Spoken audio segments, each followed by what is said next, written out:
In this video, I'll show you how to lower the rear seats of your Mazda 3 2010 to 2013. So over here on each side of the seats, you're going to find a small button. You need to push until you see the color red, then bring the backrest down by holding the headrest. You may have to push the front seat a bit towards the front in case they're in the way.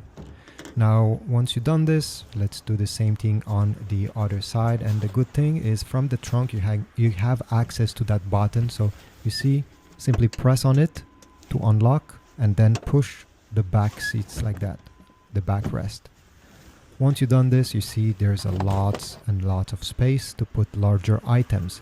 Now, when it's time to put them back, you simply need to bring the whole thing like that and make sure it clips in place. Take the seat belt out of the way and even make sure that there's no color red around the button. Wiggle the seat. You absolutely need to make sure that they're secured.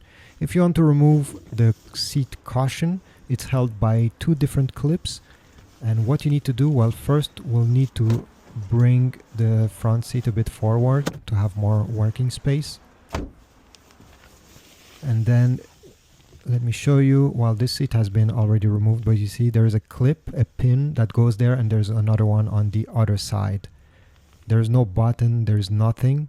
To remove it, you just have to put your hand there and pull up on both sides, okay? You need to go on the other side and pull up, and then by sliding the thing, you see there's another clip right over there. By sliding the whole cushion out, you'll be able to remove it. And once you remove this padding, you'll have more space. And if you lower the backrest, it will lower at a lower position, obviously.